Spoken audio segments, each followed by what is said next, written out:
El siguiente programa es presentado y producido por Senda.fm para CTN Internacional.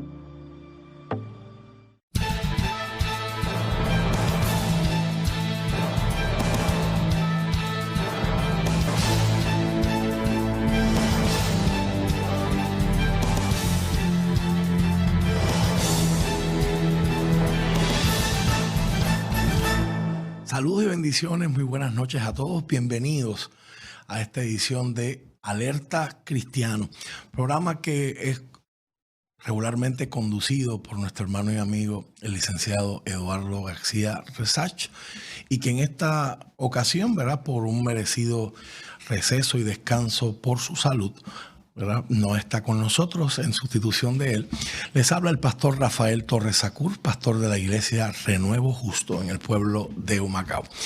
Y en esta noche estamos contentos por la oportunidad de tener una conversación muy interesante. Vamos a estar teniendo una conversación teológica desde la perspectiva pastoral. Mucha gente dentro del pueblo cristiano conoce el libro escrito por el español José Luis Navajo, Lunes con mi viejo pastor. Hoy yo tengo la bendición de hacer una analogía en esa línea. Y hoy yo voy a estar en viernes con mi antiguo profesor, ¿verdad? No lo voy a llamar viejo. Pero él no es extraño a este programa. Ha sido una bendición para mi vida, en mi formación y para la vida de tanta gente y tantos pastores en la pastoral puertorriqueña. Es uno de los teólogos hispanos más reconocidos, de mayor renombre y de mayor trayectoria, y me refiero al doctor Samuel Sullivan. Bienvenido, profesor. Dios te bendiga, Rafael, qué bueno estar contigo y compartir este diálogo entre un pastor y teólogo. Es un privilegio que esté con nosotros. Para los que nos están viendo en esta noche, usualmente cuando escuchamos la palabra teólogo, pensamos en un académico, y ciertamente eso es una de las definiciones populares que tiene la gente, pero la realidad es que todo el mundo hace teología. Cuando usted escucha a alguien haciendo o repitiendo el refrán, ayúdate que yo te ayudaré, o el que madruga Dios lo ayuda, esa persona está haciendo teología, está haciendo mala teología, y una teología que no es bíblica y que no es cristiana, pero está todo el mundo que expresa alguna idea sobre Dios está haciendo algún tipo de teología. Pero teología es el estudio o discurso acerca de Dios, y la mejor definición que yo he escuchado en mi vida la aprendí del hombre que tengo al otro lado de la mesa, citando a un italiano, Daniel Migliori. Teología es fe que busca entendimiento. Ya creemos, pero queremos entender mejor qué creemos y por qué lo creemos. Y en la noche de hoy quiero mirar un pasaje con ustedes para comenzar nuestra conversación, así como hace el licenciado Eddie. Y se encuentra en la segunda carta del apóstol Pablo a Timoteo, en el capítulo 3, versos del 10 al 15, que la palabra del Señor dice así: pero tú has seguido mi doctrina, conducta, propósito, fe, longanimidad, amor, paciencia, persecuciones, padecimientos, como los que me sobrevinieron en Antioquía, en Iconio, en Listra, persecuciones que he sufrido, y de todas me ha librado el Señor. Y también todos los que quieren vivir piadosamente en Cristo Jesús padecerán persecución. Mas los malos hombres y los engañadores irán de mal en peor, engañando y siendo engañados. Pero persiste tú en lo que has aprendido y te persuadiste, sabiendo de quién has aprendido, y que desde la niñez has sabido las sagradas escrituras, las cuales te pueden hacer sabio para la salvación por la fe que es en Cristo Jesús. Amén.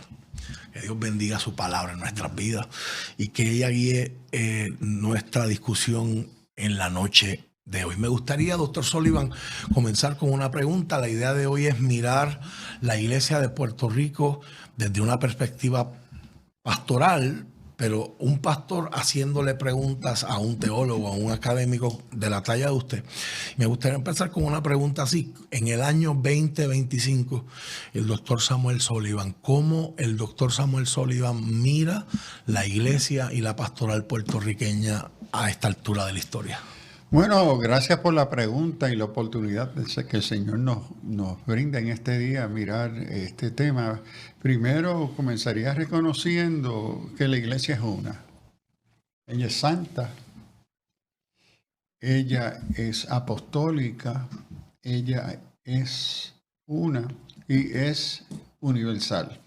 Entonces, cuando hablamos o yo reflexiono sobre la iglesia en Puerto Rico, yo miro a un aspecto, a una pequeña comunidad de la iglesia que es cuerpo de Cristo. Entonces, estamos hablando y yo estoy reflexionando sobre un grupo, una comunidad protestante, evangélica, y se puede ir siguiendo reduciendo, ¿verdad?, esa identidad. Entonces, es una pequeña parte en el sentido del concepto universal de la iglesia, con sus particulares expresiones y retos y peligros. La iglesia en nuestro patio en Puerto Rico. Y protestante, y evangélica, y tendría que añadirle, y conservadora. Porque tenemos la iglesia evangélica, protestante, no conservadora, liberal. Y eso es otro mundo, otra realidad. Y tenemos las iglesias evangélicas, protestantes, históricas. Tenemos las iglesias protestantes, evangélicas, de concilios de varias comunidades, y iglesias evangélicas, protestantes, independientes. Correcto. Es decir, hablar de la iglesia, wow, una gran diversidad. Entonces, lo que observo y lo que voy a compartir responde a unas tendencias bastante amplias que no representan un concilio o una denominación protestante pentecostal, sino unas direcciones y unos elementos presentes que trascienden las limitaciones denominacionales o conciliares. Entonces, ahí lo que me ha inquietado ya por varios años, y tengo que decir y reconocer que tengo solamente 25 años en Puerto Rico. Yo soy New Yorker, criado y estudiado, ¿verdad?, allá afuera. Pero estos 25 años han sido una gran educación para mí en la vida de la iglesia. Entonces, desde esta perspectiva que diría que mi caracterización de la iglesia es que la iglesia evangélica en Puerto Rico, no solamente Puerto Rico, es una iglesia en una crisis de identidad. Es decir, ante el fenómeno de la posmodernidad y su redefinición de lo que es verdad, y el crecimiento dentro del marco posmoderno de lo que es la época postcristiana. Es decir, la época a donde la iglesia ya no es el centro de la plaza, ha sido echada a una esquina. Aunque muchos se resisten a aceptar esa realidad. Y esa es parte del problema. ¿Yeah? Pero eso es también parte de un espíritu de sobrevivencia y cómo vivimos. Pero yo asumo que estamos en una crisis de identidad por el hecho del nuevo mundo, donde la influencia espiritual, cultural, social, política de la iglesia ya no es la voz cantante.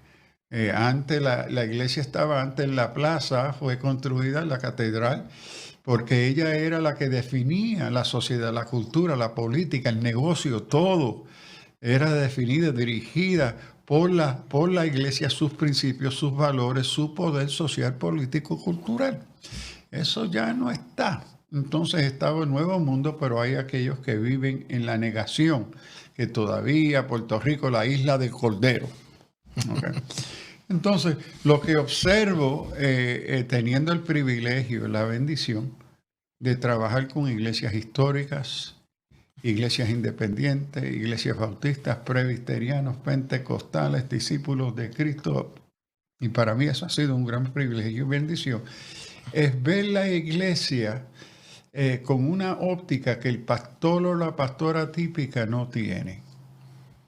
Porque el pastor, la pastora, el mundo que define la iglesia es su iglesia local. o la iglesia del pueblo a donde se encuentra, o el concilio, la denominación al cual pertenece, o la organización eclesiástica, la que sea al cual pertenece. Eso es lo que define para el pastor y la pastora típica su visión de mundo. Pero cuando uno está fuera y uno no está encerrado a esas categorías, la agenda de la iglesia y la vida de la iglesia solamente la congregación. Entonces hay una vista. Justo González escribió un fenómeno libro a donde él describe que las diferentes perspectivas es como uno estar en una serie de montañas, que dependiendo a dónde está ubicado el pico de la montaña donde estás, tú miras el mundo de una perspectiva distinta. Wow. Y tú interpretas el lugar distinto. Entonces yo, desde mi perspectiva y como teólogo, yo he sido pastor, he sido misionero, predicador, profesor universitario, de ese mundo, de esa mezcolanza, yo miro, entonces interpreto que la iglesia está en una identidad de crisis. Ha perdido su lugar de influencia, de definición, de modelo a la sociedad. Y entonces, y en asunto de poder, porque no podemos olvidar el factor poder. Entonces, estando descartada a una esquina, especialmente el liderazgo, está preguntándose a dónde nos ubicamos. Hemos sido despreciados de muchas maneras y esto crea una serie de crisis, especialmente para el liderazgo pastoral, el liderazgo no solamente pastoral, administrativo, los maestros de la iglesia, etcétera, porque se tienen que redefinir, que es mi lugar, y que esa redefinición entonces se encuentra, en mi opinión, con una crisis de qué es el criterio que utilizo para redefinir mi identidad, mi misión. Y aquí entramos a lo que yo llamo una crisis de analfabetismo bíblico. Y ahí llegamos a un punto bien interesante. Ya estamos terminando ese segmento, pero es importante que la gente que nos está viendo entienda que la iglesia no existe en el vacío, que la iglesia está en el mundo, pero no somos de este mundo. Y entonces, desde cómo interpretamos y cómo aplicamos esa realidad a nuestro mundo de hoy, ¿verdad? Pues es un asunto que hace falta entender, y para los que nos están viendo de quizás esto de la posmodernidad suena como algo bien abstracto. Nuestro mundo ha sufrido unos cambios sociales desde los años 1960 para acá y los vamos a estar examinando en el próximo segmento. Bendiciones. Gracias por estar con nosotros. Seguimos en Alerta Cristiano, el programa que conduce nuestro hermano licenciado Eduardo García Resach, y que hoy, en sustitución de él por razones de salud, el pastor Rafael Torres Sacur, teniendo una conversación teológica desde la perspectiva pastoral con el doctor Samuel Sullivan. Estábamos hablando en el segmento anterior de cómo la posmodernidad le sacudió la alfombra, le sacudió el piso a la iglesia.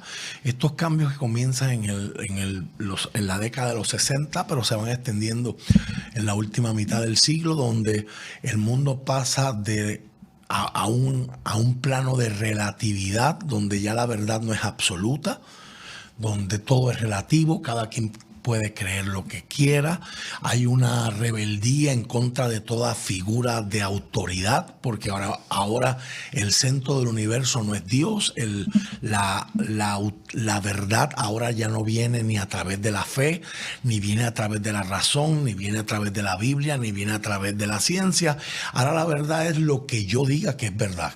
El sentimiento y la experiencia tomaron el lugar de lo que es la verdad, y estamos hablando no en la iglesia, estamos hablando a nivel de sociedad.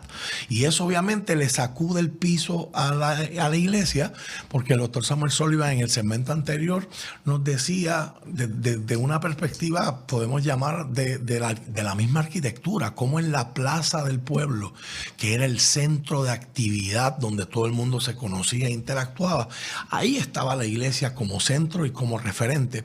Y obviamente hasta en la vida de nuestros pueblos, los centros comerciales en la parte de afuera han hecho que los cascos urbanos ya en muchos lugares se vuelvan hasta irrelevantes y muchos pueblos están vacíos.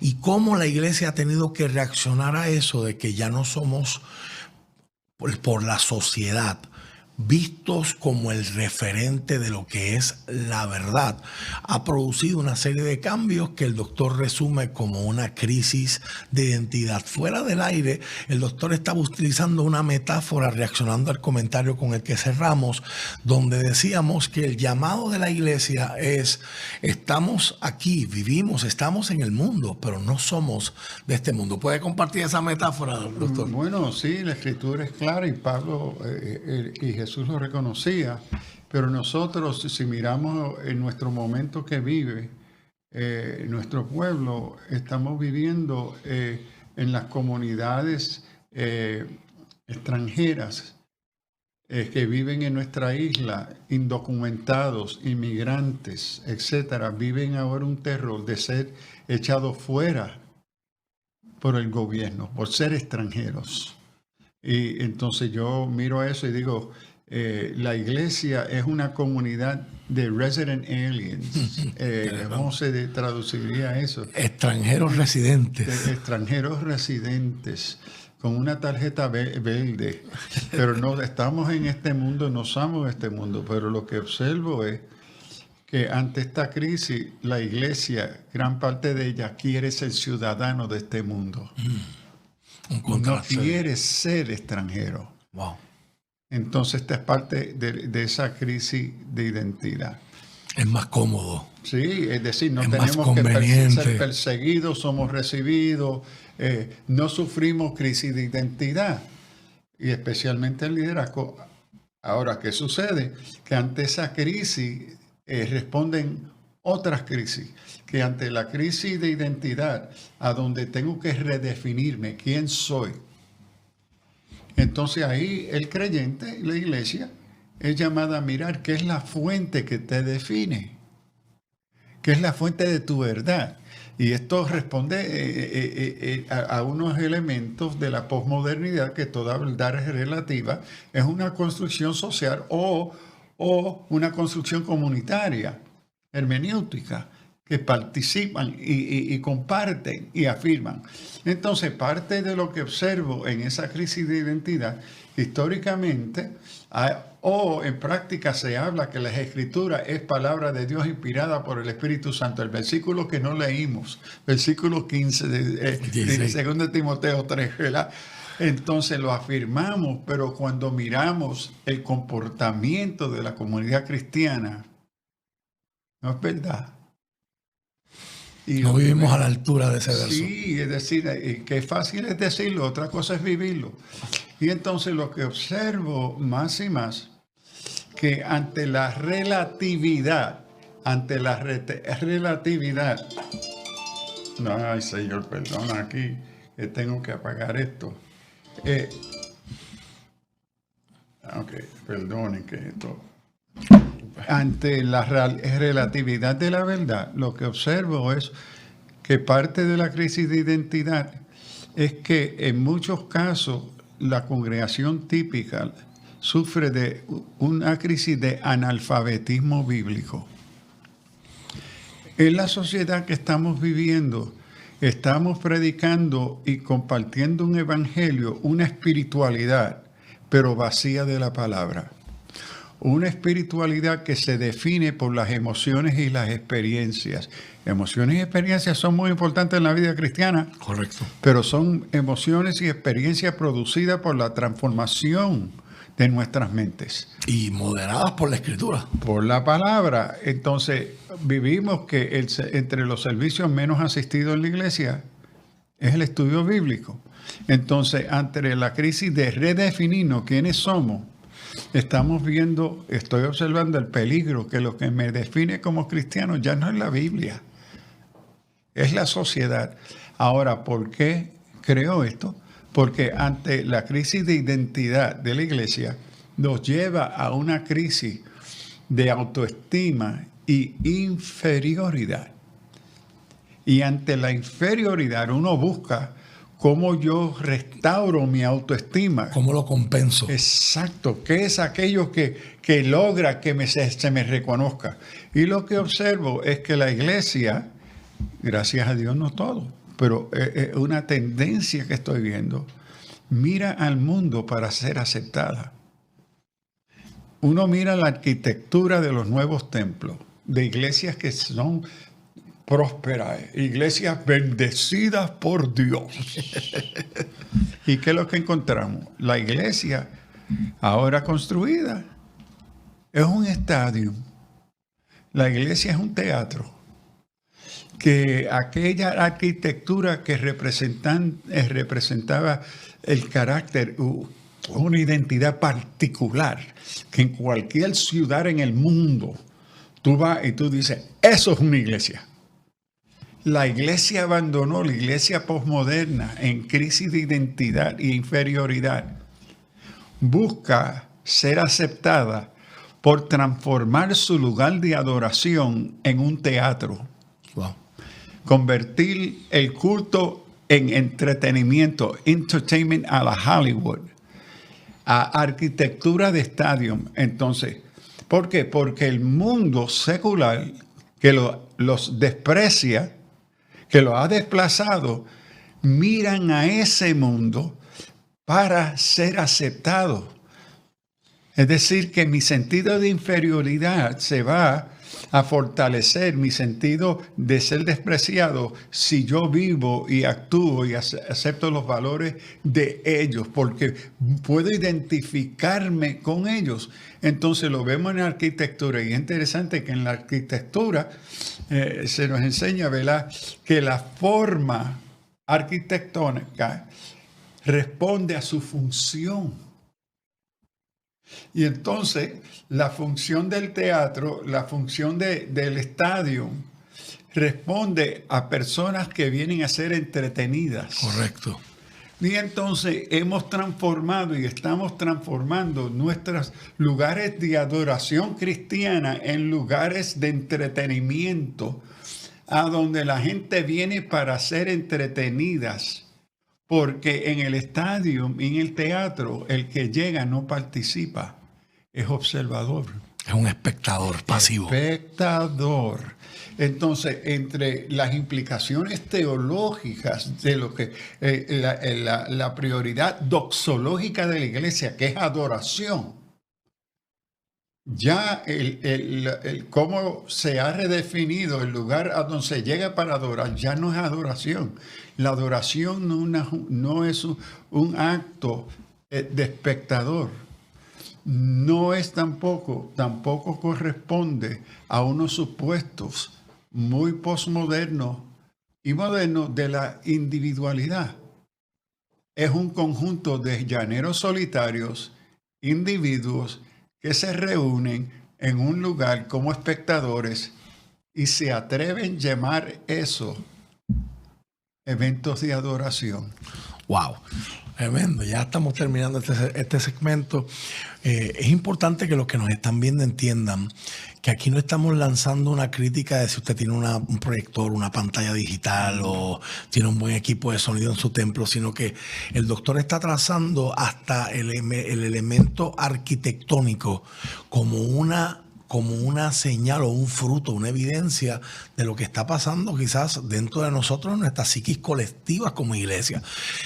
Se me ocurre la metáfora mental, lo escucho, los que nos criamos, ¿verdad?, en escuelas, que siempre estaba la mesa en el recreo, en el comedor de los chicos populares, los cool kids, y uno quiere sentarse en esa mesa, pero el sacrificio y el precio para sentarse en esta mesa a veces es negar quién tú eres y asumir la identidad de ellos, asumir la postura de ellos, y eso es uno de los peligros que siempre vamos a ver, especialmente en el libro de Apocalipsis, que es uno de los peligros más grandes para la iglesia. No solo la persecución, sino la asimilación de esa cultura, ¿verdad?, que todo el tiempo nos está presionando. Así que en el próximo segmento seguimos desenvolviendo, unpacking esta idea con el doctor Samuel Sullivan. No se vayan. Regresamos a Alerta Cristiano con un tema muy interesante, programa usualmente conducido por nuestro hermano el licenciado Eduardo García Resach, hoy en sustitución de Rafael Torres Sacur y el doctor Samuel Sullivan. Estamos hablando acerca de la crisis de identidad que ha enfrentado la iglesia en los últimos años, la iglesia colectivamente en Puerto Rico, ¿verdad? Y en muchos lugares de Estados Unidos, de que nosotros asimilamos nuestra cultura mayormente, donde al sacudírsenos la alfombra debajo de nuestros pies y ya no ser tan relevantes, una palabra que es bien interesante y bien técnica en este debate, al no ser tan relevantes intelectualmente para la sociedad, nos decía el doctor Samuel Sullivan en el segmento pasado que hasta en la arquitectura de la iglesia se puede evidenciar el intento de apelar al entretenimiento y a atraer a la gente para una experiencia de entretenimiento.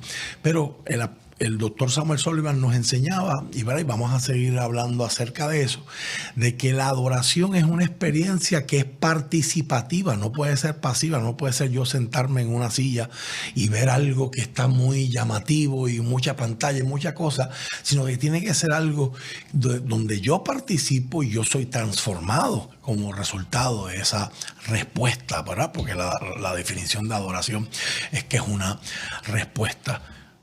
Sigue elaborando, doctor Sullivan, ¿cómo hemos cedido ante ese sentirnos que tenemos que sacrificar nuestra identidad para poder encajar en la arena social, cultural de la modernidad o de la posmodernidad? Entiendo que la función esencial y necesaria de la iglesia es adoración, es su carácter doxológico. Amén. Y una de las cosas que se ha perdido, que la adoración no es individualista.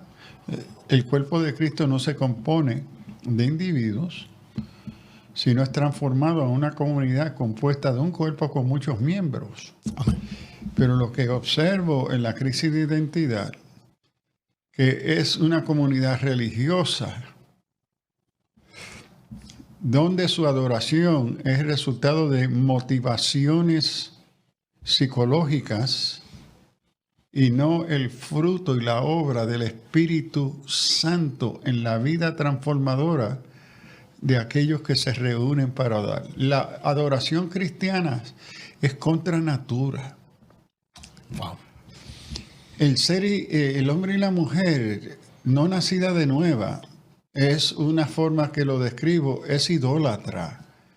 Es la última Coca-Cola en el desierto. Bueno, el reformador Juan Calvino decía que el ser humano es una fábrica perpetua de ídolos, a forge. Exacto, porque es idólatra. Yeah.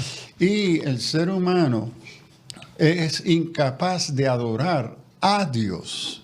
Adora a dioses, pero no a Dios, porque se ve a sí mismo como Dios. Ahora, ¿qué sucede? Que en la crisis de identidad entre los elementos que han sido deformados es que los que dicen venir a adorar son llaneros solitarios. Lo que los define es su individualidad, su particularidad. Y lo que motiva y dirige a supuesta adoración es la música, es los colores, es esto, es aquello. Que lo que es necesario, a mi entender, a la luz de la palabra, de una adoración para ser cristiana, tiene que ser motivada, dirigida, capacitada por el Espíritu Santo. Amén. Y el Espíritu Santo no está presente en adoradores que no han nacido de nuevo y que su identidad como cristiano, por eso es que lo que Pablo compartió o observó me llama la atención con Timoteo en segundo Timoteo 3, del 10 al 15. Y es que él le dice, pero tú persiste. Verso 14. ¿En qué? En lo que has aprendido y te persuadiste. Y lo que yo observo es que la iglesia pretende adorar sin haber aprendido. ¿Por qué? Por la crisis de analfabetismo bíblico. Bien interesante, doctor Solana, que cuando hablamos de los gentilicios o los títulos, la palabra cristiano solamente aparece 3 veces en el Nuevo Testamento. Pero la que más se repite es discípulos. Y esa es la que hemos descuidado. Formó discípulos. Y después de formarlos y capacitarlos, por ellos sentarse y compartir con su maestro, Jesús, Él los envía ahora a ser discípulos, porque ellos han sido discipulados, han estado bajo un maestro y ahora han sido capacitados para ellos tener discípulos y hacerlos. La iglesia de gran parte ha abandonado la tarea principal de la formación del creyente, que es que hayan maestros preparados, llamados al ministerio de maestros, y no estoy hablando de títulos académicos. El llamado a ser maestro de la palabra, maestra, no es producto de títulos. Es el producto de la obra del Espíritu Santo en la vida de uno que ha sido separado por el Espíritu Santo al desempeño de maestro, como es el pastorado. El pastorado es un llamado específico, no es genérico. Todos somos llamados a servir, pocos somos llamados a la pastoral. Y por eso la palabra amonesta: no se hagan ustedes de muchos maestros. Hay consecuencias, entre ellas algunas graves. Entonces aquí Pablo resalta que tú persuadiste, aprendiste. La iglesia ha abandonado la prioridad de la sabiendo palabra. De quién lo has aprendido, sí, de la importancia de la referencia de ese líder. Y la fuente de ese aprendizaje es la palabra, es la escritura. Porque es interesante que muchas de las interpretaciones de ese pasaje está mirando a su abuela. Pero cuando yo miro este pasaje, el énfasis no es la abuela. Es lo que la abuela tenía como referente de autoridad, que era la palabra. Y el resultado fue esa fe no fingida. Exacto.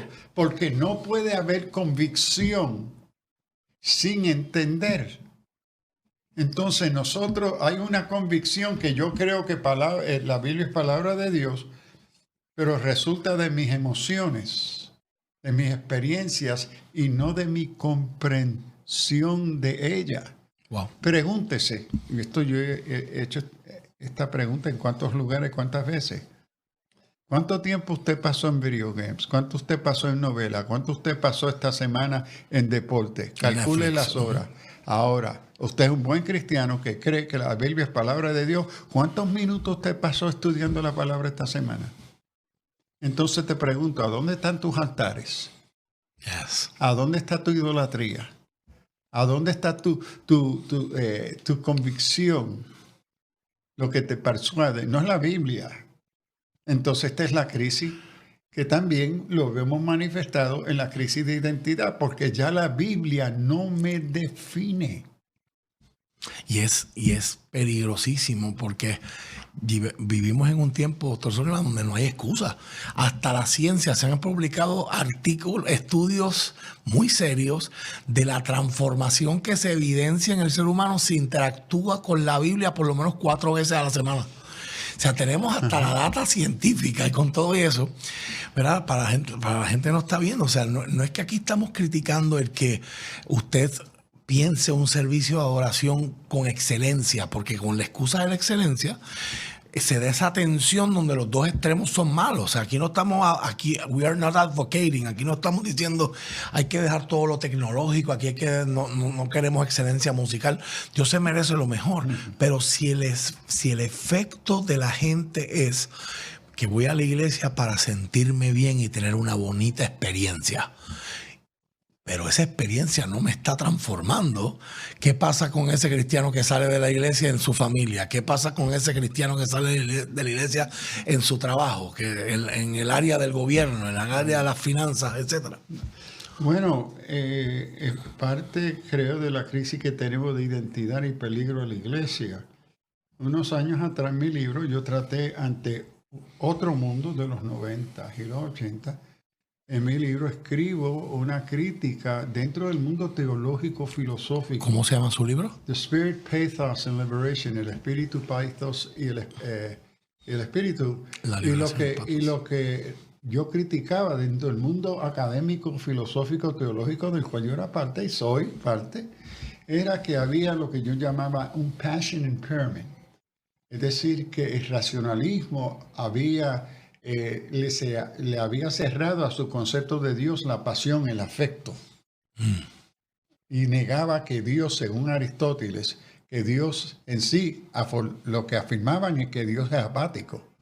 Entonces, ante esa ausencia de emoción en la vida de fe y de pensar, yo hice esa crítica, pero ahora tengo que hacer una crítica distinta, que me parece a mí que la iglesia está viviendo en un mundo postmoderno psicoterapéutico. Ahora lo que define y dirige verdad son mis emociones. Que yo me sienta bien. ¿Cómo estuvo el culto? Nos gozamos, gloria a Dios. Estuvo bueno. No tiene nada que ver con el contenido de lo predicado. Entonces, porque es vacío la emoción que quieres llamarse espiritual, pero vacía del contenido de la palabra, que es el poder transformador. Pero no hemos quedado con el gozo, pero sin la capacidad del Espíritu para transformar nuestras vidas. Y como pastor, ¿cuántas veces salíamos del culto? ¡Qué bendición, pastor! Mira, qué avivamiento. Se fue el domingo, lunes bien, martes ya las llamadas, pastor, el diablo me tiene pillado. El diablo me tiene... ¿Y qué pasó de toda la emoción? Duró hasta el martes. Yeah. Estamos viviendo en un elemento tan superficial que por imitar al mundo. Esos mismos que cantan en los grandes conciertos del mundo están llenos de droga y alcohol porque no pueden confrontar la vida. Es en las emociones nada más. Y la iglesia ahora vive en un mundo psicoterapéutico. ¿Y qué estoy observando en el púlpito? Que la nueva autoridad para la predicación es citar a los psicólogos. Wow, en venir a la palabra. Si el pastor no conoce la palabra, si está metido leyendo los libros de psicología. Entonces se podría decir que la iglesia se está vendiendo o se está presentando a la sociedad como un lugar de autoayuda o mejoramiento personal, donde este es el lugar donde si tú vienes aquí vas a tener éxito, vas a prosperar. Bueno, eso es lo que estamos viendo y más. Entonces seguimos por ahí nuestra conversación. Continuamos en el último segmento Unpacking This. Gracias por estar con nosotros. Bienvenidos nuevamente a Alerta Cristiano. Gracias por estar con nosotros.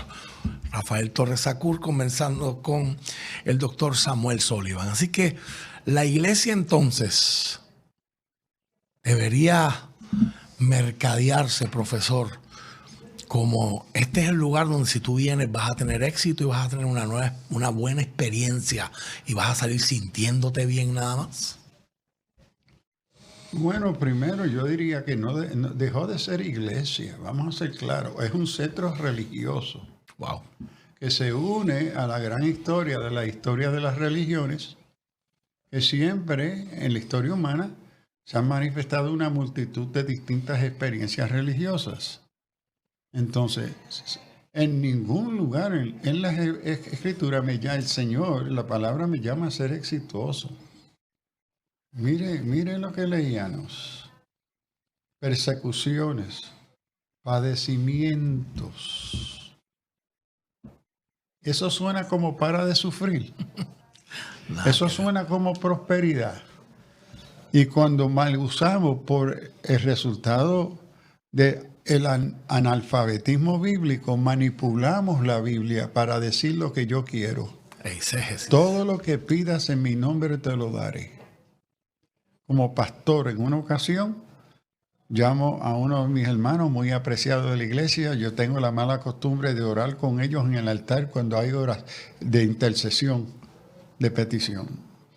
Y yo estoy escuchando, aprendí de mi pastor, escuchar las oraciones que los hermanos hacen. Y llamo al hermano a mi oficina y le digo, hermano, yo quiero hacerle una observación. ¿Cómo usted acude a Juan 15? Todo lo que pidieras en mi nombre te lo daré. Dice, ¿usted está seguro que usted merece ese derecho, ese privilegio? Y él me dice, ¿cómo? ¿Usted no ha leído todas las condiciones anteriores a ese versículo que se requiere? Si tú persistes, si tú te mantienes en mi palabra, en mi relación, en esto y esto y esto. Caminas en libertad. Entonces, tú llenas esas condiciones, porque esas son las condiciones anteriores para el Señor contestarte. ¿Por qué? Porque tu vida, tu mente ha cambiado. Y como ha cambiado en esa relación conmigo, ¿cómo no te voy a contestar si tu mente, tus deseos, tu visión de mundo ha sido transformado a mi voluntad? Entonces, hermano, por favor, vuelva y póngase a leer desde el versículo 1. Ese tipo de oración, ¿verdad? Esa anécdota que usted cuenta es muy prevalente hoy en la iglesia, cuando hablamos de la teología de la prosperidad, el mal evangelio de la prosperidad, porque para los que no saben, ellos hacen una relectura de la Biblia como un cheque en blanco que Dios ha firmado. Ya yo tengo el cheque firmado por Dios, yo le pongo ahí lo que yo quiero y Dios está obligado por su palabra a darme lo que yo quiero. Y ahí vienen los decretos, ahí vienen los reclamos, ahí vienen las declaraciones, etcétera. Y me parece que es un reflejo de la deformación de la adoración. Tristemente, en la mayoría de iglesias que voy, no hay un servicio de adoración. Wow. Se llama el culto de adoración, que se llame y que lo sea.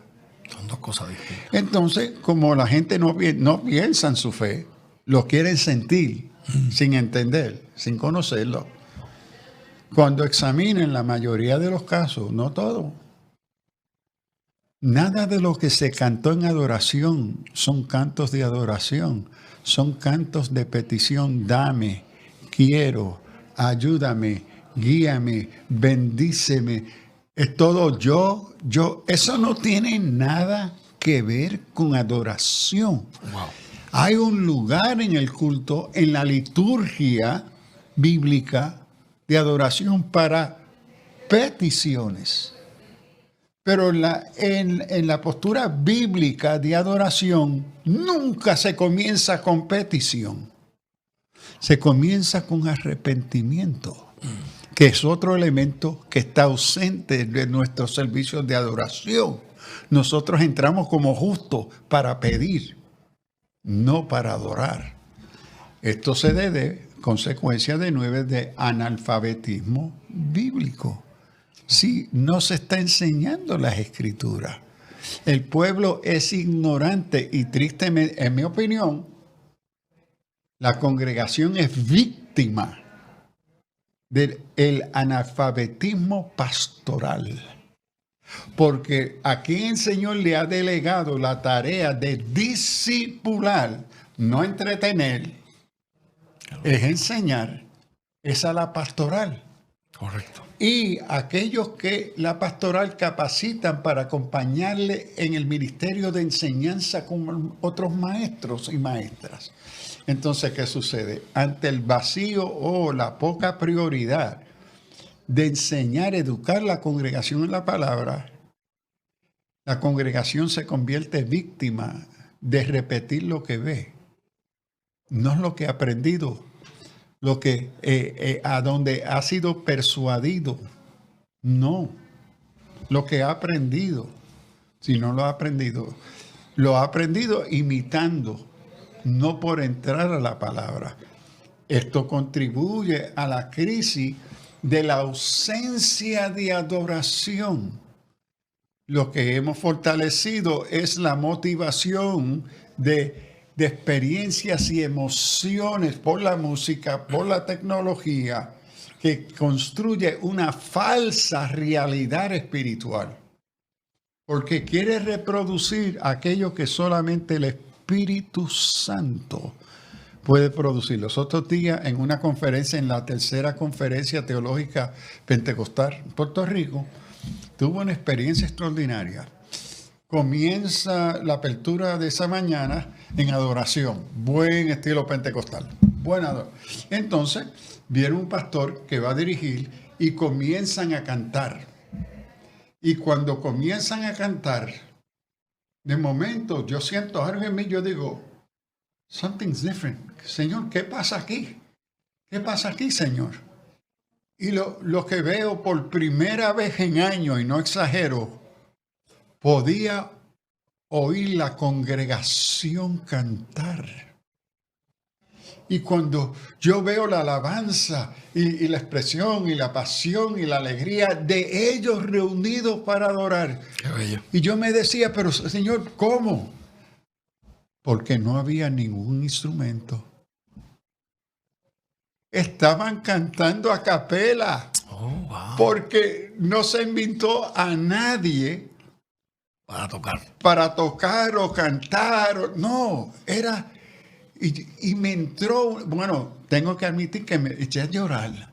Wow. Me eché a llorar. Porque, Señor, qué lindo escuchar tu pueblo alabarte. ¿Sabe? La mayoría de los domingos yo no oigo la iglesia cantar. Wow. Y cada músico peleando con el otro para subir al amplificador para que se le oiga el que está en los drums. ¿Quién se oye más? Una competencia musical horrible. Entonces, la bendición de adoración y lo que estaban cantando era de adoración. Wow. Entonces, eso se ha perdido por en mi opinión, la imitación de lo imitado, que es que el mundo quiere imitar lo que Dios solo puede lograr y hacer real. Y la iglesia se encuentra en esa crisis psicoanalítica, porque el mundo, por las emociones, manipulan, y noten que lo más fácil para el diablo manipular son nuestras emociones. ¿Y qué es el mercadeo? El mercadeo es la ciencia de manipular tus emociones. Uh-huh. Tú no necesitas ese cajo, tú tienes un cajo, no es del mismo año, cógelo más bien y te van a endeudar por emociones. Que la iglesia se ha expuesto queriendo por su crisis de identidad y la bendición de la emoción espiritual del Espíritu Santo transformado, el gozo, alegría auténtica. Wow. Ahora ha desplazado esa verdadera emoción del Espíritu por una emoción producida simplemente por emociones humanas, porque en el mundo, como conocemos, psicoanalítico, el pecado no existe, el pecador no existe. Entonces, lo que produce nuestras emociones, como Pablo escribiendo en los Romanos capítulo 12, los llama la atención de la necesidad de la renovación de vuestro entendimiento. Porque la fe cristiana se define, se dirige por lo que creemos, no por lo que sentimos. Y la iglesia vive en un peligro de vivir por lo que siente, vacío de lo que entienden. Por eso que no hay convicción. Porque no puede haber convicción por el hecho que no están persistiendo, no están aprendiendo y por eso no van a ser persuadidos. Y esto afecta el evangelismo. Claro. Porque uno de los peligros de la iglesia en la sociedad posmoderna, en su crisis de identidad, hemos transformado muchos el evangelismo en acción social. Vamos a tener el Ministerio de Acción Social. ya no es evangelismo, porque el evangelio no es el fundamento que informa esa acción social. El evangelismo bíblico tiene contenido social. Correcto. Pero no reducido a acción social. Yo soy representante para Puerto Rico de una agencia misionera, Global Commission Partners, que constantemente el licenciado Eduardo García Resach resalta y reseña aquí en este programa. Y una de las cosas que dice nuestro presidente es esa. Nosotros no hacemos ayuda humanitaria, nosotros hacemos obra misionera. La ayuda humanitaria en los países donde hay grupos étnicos no alcanzados es con el fin de llevarlos al evangelio. No puede ser reducido a solo ayudar a las necesidades básicas. Pero ¿qué sucede? Y lo que yo he observado, y mire cómo yo me sentí y me siento tan orgulloso durante el huracán María, cómo las iglesias salieron de los templos a servir a este pueblo. Llevar compra, comida, mire, y yo dije, wow, thank you, Lord. En nuestro barrio la gente nos decía, aquí no ha llegado el ejército, no ha llegado el gobierno, llegó la iglesia. Y el ejército reconoció, en el caso de Puerto Rico, que ellos le iban a dar muchos de los bienes materiales a las iglesias, porque son las iglesias que son más efectivas que el gobierno. Ahora, ¿qué sucede? Y yo dije, gloria a Dios, qué gran testimonio. Pero entonces lo que he observado, que muchos de los que bien participaron como creyentes en esa acción de servicio, gloria a Dios, es un componente de tuve hambre, me diste de comer pan, agua, me visitaste, me traíste, pero eso es parte innecesario, pero no es lo esencial. ¿A dónde está el pan de vida? El agua de vida. Entonces, ¿qué es lo que he visto y he observado? Y lo observé como pastor en las iglesias que he pastoreado. Que aquellos que no saldrían al momento de evangelizar, ir a la calle, ir a los hogares, que no lo harían. Pero cuando se convirtió en acción social, ahora sí, aparecen donde quiera. ¡Wow! Y ahora son militantes. Sí, vamos a llevarles eso. Crisis de identidad. Mientras esperaba que compartieran el evangelio junto al pan de vida con el pan cotidiano, no estaban dispuestos, estaban avergonzados. Pero como ahora es filantropía. Ahora es social. Esto es lo mío. ¿Ves? Qué bien luce, qué cool se ve. Y aceptado, porque ahora mi ego es fortalecido. Correcto. Porque ya no soy rechazado por la cultura dominante. Mi crisis de identidad se resuelve porque estoy siendo aceptado. Pero ¿bajo qué condiciones? Rendiste el evangelio. Esto es lo que estamos viviendo. Estas son algunas de las consecuencias de la crisis de identidad. Porque, bueno, en otro programa me quisiera entonces mirar a qué impacto tiene la formación pastoral. Y las consecuencias, si no corregimos el curso, será un tema muy interesante a mirar en un próximo programa. Si la iglesia no corrige su curso y seguimos en esta trayectoria, ¿a dónde nos lleva eso? Y creo, ¿verdad?, que es conocido de todos de toda nuestra audiencia, ¿verdad?, a quien agradecemos por su sintonía, por estar con nosotros este día, que la pandemia reveló indiscutiblemente esos 2 años en Estados Unidos y en Puerto Rico, reveló. Eso ya es un dato uniformemente aceptado por todas las autoridades eclesiásticas y las instituciones educativas. La pandemia reveló la crisis de discipulado. La falta, la ausencia, que es lo que usted decía, el analfabetismo bíblico que había en nuestras iglesias en Estados Unidos y en Puerto Rico. Ciertamente, the writing's on the wall. La escritura está en la pared. ¿Qué vamos a hacer? Bueno, servimos a un Dios poderoso. La iglesia es la iglesia y las 6 iglesias militantes, las puertas del infierno no prevalecerán contra ella. Y lo que estamos pasando no es unique. A través de la historia de la iglesia ha caído en esas etapas, pero aquí sigue la iglesia en pie, la iglesia de Jesucristo nuestro Señor. Amén. Dependemos del Espíritu Santo. Gracias, Dr. Sullivan, por acompañarnos en el día de hoy. De nada, es un privilegio compartir. Gracias al licenciado Eduardo García Resach por la confianza de permitirnos haber estado aquí. Este ha sido Rafael Torres Sacur para ustedes en Alerta Cristiano. Gracias por haber estado con nosotros. Buenas noches. El pasado programa fue presentado y producido por Senda.fm para CTN Internacional.